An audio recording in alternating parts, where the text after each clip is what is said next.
I think it's safe to say that on the 5th of July, there will be a Labour government in power in the United Kingdom, unless there's an absolute miracle, and unless all of a sudden the Reform Party polls somewhere north of 35% and get their electoral game fully on track and manage to win a majority in Parliament. It seems to me that we're totally underestimating what a Labour government will mean for this country.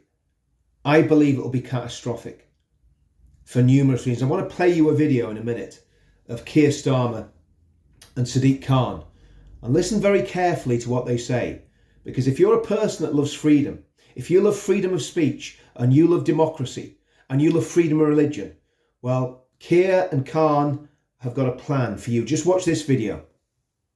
Over and over again is Islamophobia, and well, you can see the stats, you can see the numbers rising, particularly since October the 7th. Although we shouldn't fall into the trap of thinking before October the 7th this was all heading in the right direction. It's been far too high for far too long.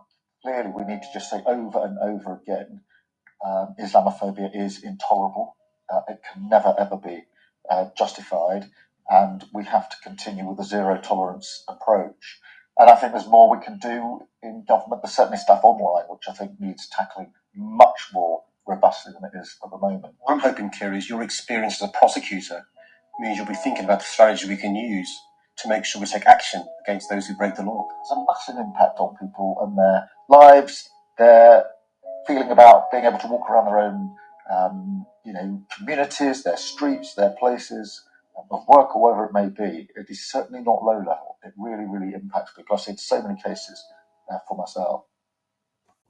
Before we go on and think about what Keir Starmer and Sadiq Khan were saying in that video and the implications of that for freedom of speech, I want to look at the APPG definition of Islamophobia. And this is really, really important. So I'm going to read it very, very slowly.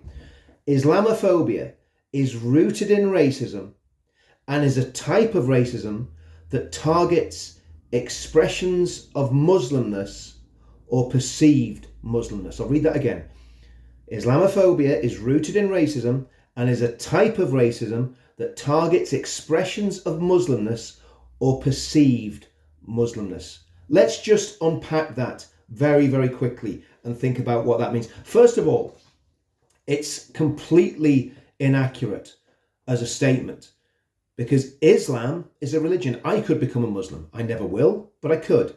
A white person, a brown person, a yellow person, a purple person, if there was such a thing, can become a Muslim. It's not about race. So to conflate race and Islam is extremely disingenuous. But here's the sinister thing.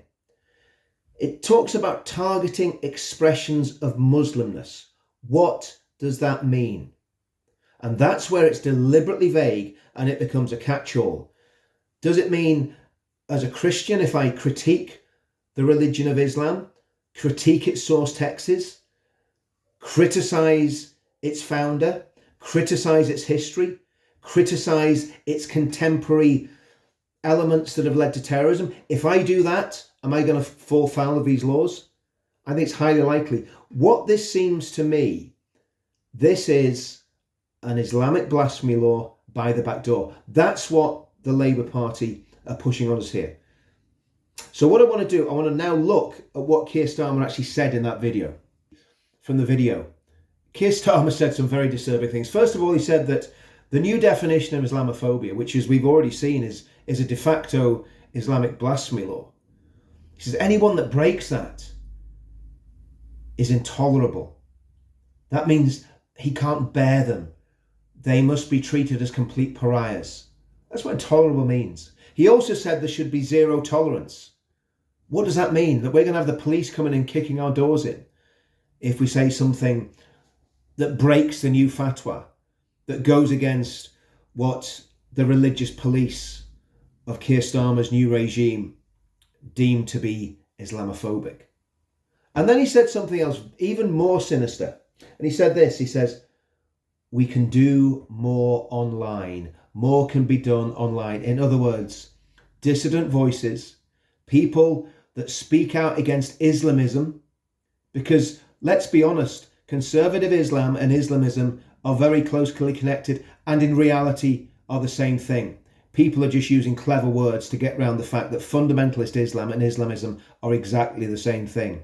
The most, as the apostate prophet, a former Muslim, said on a recent podcast, if you start taking the religion seriously and start believing the Quran, the Hadith, the biography of Muhammad, and all the religious traditions, that you will become an Islamist.